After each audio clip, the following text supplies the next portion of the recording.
I come to you today ready to admit something. It's very serious. I have been divorced hundreds of times. And I can't do that with a straight face. Not really. I got divorced once. A real marriage, got divorced, and now I'm married to Holly. I'm talking about a different kind of divorce. I've had relationships with customers end. We all have. I was a salesman for a long time. Customers come and go. Many of those end up in divorce. Some of them are very amicable divorces. It's time to move on. We all have experienced this. And you know what? I think we can all admit divorce sucks. Wouldn't it be nice if we could just grab a whole bunch of clients, keep them happy, and stay married for a long time?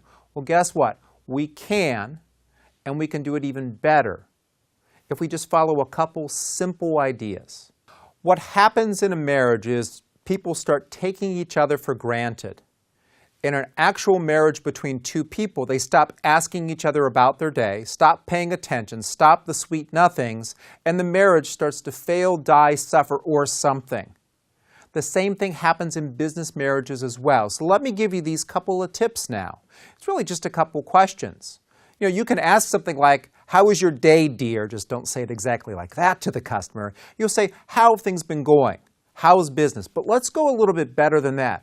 What's changed since we last spoke should actually be one of your regular questions. If you hear about what's changing, you'll hear about things that promote your relationship, detract from your relationship, or could change your relationship. It could tell you about expanded needs. It could tell you about all kinds of other things. So what's changed since we last spoke shows that you're taking interest in this marriage, but also how you're going to adapt and change the marriage over time because their needs may be changing. And then that leads me to the next question: how else can I be of help to you? And remember this, help isn't always about an exchange of something for something from them, meaning you give a product or service and they give you money. You might be to give them help in many ways: referrals, ideas, information, marketplace information. So if you're constantly asking how else you can help and make it clear to customers it's not always about the money, you're here for them, why wouldn't they want to stay in this marriage? Because look, if your product or service is good, if you're doing great work, if you're staying attentive, and you're delivering extra value like I just talked about, why wouldn't they want to stay married?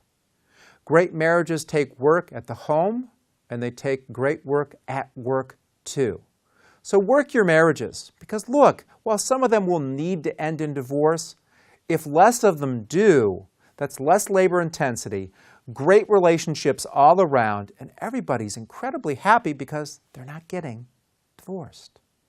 So stay married, keep them happy, stay happy, and promote long-lasting relationships from beginning to the sale to that long-lasting marriage at the end.